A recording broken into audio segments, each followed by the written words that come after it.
उद्धव ठाकरे यांचा सर्वात मोठा मास्टर स्ट्रोक. या मोठ्या दिग्गज नेत्याने हातात घेतली मशाल. ओमराजे निंबाळकरांना बसला सर्वात मोठा धक्का. आताची सर्वात मोठी बातमी. राज्यातील सत्ता संघर्ष आणि राजकीय उलथापालथीच्या पार्श्वभूमीवर ऑपरेशन टायगर अंतर्गत एकनाथ शिंदेंनी उद्धव ठाकरेंच्या शिवसेनेचे 6 खासदार आपल्या गटात खेचले होते. यामध्ये धाराशिवचे खासदार ओमराजे निंबाळकर यांना थांबवण्यासाठी स्वतः उद्धव ठाकरे यांनी अखेरपर्यंत शर्थीचे प्रयत्न केले होते. आमदार वरुण सरदेसाई आणि आमदार कैलास पाटील यांनी ठाकरेंच्या वतीने ओमराजे यांची मनधरणी करायचे सर्व मार्ग अवलंबले. मात्र तरीही त्यांनी अखेर शिंदेच्या शिवसेनेत प्रवेश केला. या धक्कादायक घडामोडीनंतर उद्धव ठाकरे यांनी थेट धाराशिवमध्ये जाहीर सभा घेत ओमराजे यांच्यावर जोरदार राजकीय हल्ला चढवला होता. आता या सर्व घडामोडींनंतर उद्धव ठाकरे यांनी आगामी 2029च्या निवडणुका डोळ्यासमोर ठेवून धाराशिवमध्ये मोठी राजकीय बांधणी सुरू केली आहे. ओमराजे यांच्या विरोधात तगडी तटबंदी उभारली आहे.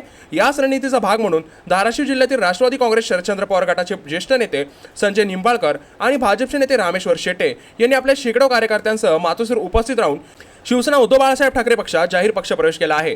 पक्षप्रमुख उद्धव ठाकरे यांनी स्वतः संजय निंबाळकर आणि रामेश्वर शेटे यांच्या मनगटावर शिवबंधन बांधून त्यांचे पक्षात स्वागत केले आहे. संजय निंबाळकर यांच्यासारखा ज्येष्ठ चेहरा आणि भाजपमधील सक्रिय नेतृत्वाच्या प्रवेशामुळे धाराशिवच्या स्थानिक समीकरणांना नवा ट्विस्ट मिळाला असून ठाकरेंच्या शिवसेनेने आगामी लोकसभा आणि विधानसभा निवडणुकीची तयारी आतापासूनच आक्रमकपणे सुरू केल्याचे स्पष्ट संकेत मिळत आहेत. याबद्दल तुमचे मत आम्हाला कमेंट नक्की सांगा. आगामी काळामध्ये ओमराजे निंबाळकर हे आपली जागा सांभाळू शकतात की नाही याबद्दल तुमचे मत आम्हाला कमेंट नक्की सांगा. तुमचा सपोर्ट उद्धव ठाकरे की एकनाथ शिंदे याबद्दल देखील कमेंट करून नक्की सांगा.